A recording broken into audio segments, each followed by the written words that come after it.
brought to you by Charity Mobile, the phone company that supports life and family. 5% of your monthly plan price goes to your favorite charity. Buy the way you believe at CharityMobile.com and use promo code TRADITION. That can feel like there are so few good bishops because so few of them speak up. Now, granted, very few of them do speak up about the issues in the church. Very few of them are willing to challenge Pope Francis on the obvious heresies he spits out just to entertain himself, it seems like, at every given opportunity. Very few of them will correct the errors of other bishops or the documents promulgated by Rome that are clearly troubling, like Fiducia Supplicans, Amoris Laetitia, Fratelli Tutti, and I could keep going if you needed me to, but so few of them are willing to speak up. But there are some who will speak up about the evils in the world. And from there they take a great risk, because when you read between the lines of what they're saying, you see them repudiating Rome and the errors of Rome. They just never mention Cardinal Fernandez, Pope Francis, Cardinal Hollerich, and again, I could go on and on. But when you read between the lines, you see that sometimes when they do this, they're rejecting synodality. You see, this whole desire to build a synodal church coming from Rome comes from a big desire to embrace relativism. Even if Pope Francis has condemned relativism verbally before, the core of synodality in this synodal church that they're building is relativism. It's this, we will go along to get along with every faction of the church, except for traditionalists, and anybody outside the church. False religion, whatever, what have you, doesn't matter. As long as we all get along to go along, and we have a big group hug and kumbaya and all the rest of it. That's what synodality is at its core. It's a sacrifice of the truth for friendship, for esteem. This is a plague on the church, and has been growing so for decade upon decade since the council, to the point where even Pope Benedict XVI called out the dictatorship of moral relativism. In Spain, there was a bishop who stood up and gave a homily on a local Marian feast day that is of cultural importance in his country about the need to stand up to this relativism. And he took a risk doing this because this wasn't exactly the most synodal address he ever gave. Now, this was not also the most biting, fighting word-filled address ever either, but it was a good one. It was a very peaceful way of saying it's time to abandon moral relativism, otherwise we're going to lose civilization. So we go to Info Vaticana for this headline. Bishop Santiago Gomez. This relativism is the core of the crisis in the West, Europe, and Spain. Last Sunday, September 8th, the main solemn function of the Institute was held in the Holy Cathedral Church of La Merced in Huelva on the occasion of the feast of Our Lady of Ribbon, patron saint of the city.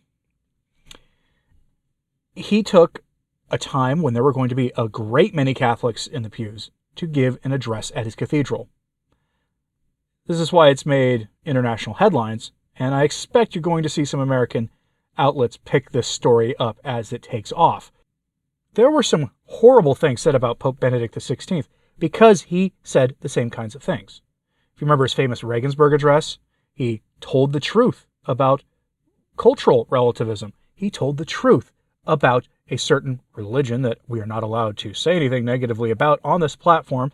They come from the Holy Land, tend to have a hot streak in them, we'll say. You remember them? He gave that an address in his old diocese in Germany, and he was raked over the coals for this. This isn't that different. Let's return here, get back to Info Vaticana for the details. Quote, at another point in his homily, the bishop warned about the dangers of relativism in today's society and the importance of keeping the Christian faith rooted in the truth revealed by Jesus Christ. In our dominant culture and many areas of thought and customs, we have resigned ourselves to considering that truth is too abstract and even dangerous, and that it is enough for each person to have his or her own truths, because they are all equally valid, he said, calling on the faithful to bear witness to the truth of the faith with conviction and humility. However, there is no shortage of voices warning that this relativism is the heart of the crisis in the West, in Europe and in Spain, because there is no truth for man. We will not even be able to distinguish between good and evil, justice and injustice, said the Bishop of Huelva. Bishop Gomez Sierra also reflected on the way Christians should transmit their faith, recalling that God's truth is manifested in a humble manner and is not imposed by force. Truth is imposed only by the force of truth itself, which penetrates minds gently and at the same time with force, he indicated, citing the Second Vatican Council. He highlighted the image of the Virgin with the child Jesus in her arms as a symbol of divine humility, recalling that God presents himself to man without impositions, inviting love and voluntary acceptance.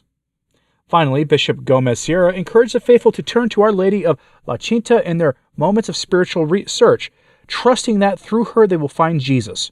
Show us Jesus was the recurring prayer of the homily, with which the bishop exhorted those present to live their faith in an authentic and committed way, trusting the intercession of their patron saint. The celebration concluded with a call for devotees of the Virgin of Cinta to continue demonstrating their faith, not only in celebrations, but in their daily lives, always oriented toward the path of Jesus. End quote. How often do you hear that kind of thing from most bishops? Whenever I hear Pope Francis speak, for the most part it seems like he's just acting like the head manager of Catholic Incorporated. And he's going to all these conferences with the heads of other fill-in-the-blank incorporated, whether it's secular incorporated or competing religions incorporated. Very rarely is there a call to conversion, even a mild one, like what was in that piece. The bishop was right to condemn relativism. It is one of the scourges of our times. It is responsible for many Catholics sort of just going, shrugging their shoulders and saying, sin, people could accept it, but so what? Jesus is very merciful, and he will forgive anything. Oh, this state of grace stuff, this going to confession. I go once a year when the church tells me that stuff. That kind of homily, even as mildly delivered as it is, falls hard on our soft ears today, at least for some people. For those of you who read old Catholic books, listen to homilies given by traditional priests, that you are probably finding that what he said there was fairly mild by comparison to some things you hear on a fairly regular basis. But think about the typical pew-sitting Catholic who does their duty. They do what their priests tell them. They do what their bishop might tell them. They go to Mass on a regular basis. And all they hear on Sunday is dad joke, empty homily, maybe summarizing a little bit of the gospel, or talking a little bit about the social justice issue of the day. That Catholic, that homily falls on the ears rather hard.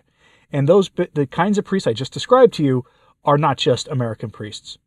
They're all over the Western world. It was good to see a bishop call out that error. Hopefully, I know nothing else about this bishop. I hope that he is at least traditionally minded. He wants the same faith as our ancestors, does his best to deliver that to the faithful. That's my hope for him. I know nothing else about him. If you are in Spain watching this, let me know in the comments. What kind of a bishop is this outside of this story? Let me know what you think in general. Those of you watching anywhere else in the world and in Spain, what you think of that homily. And hit like and subscribe if you haven't. It certainly helps. So to sharing this on social media, that helps a lot too. And as always, pray for the church. I'm Anthony Stine. Ave Maria.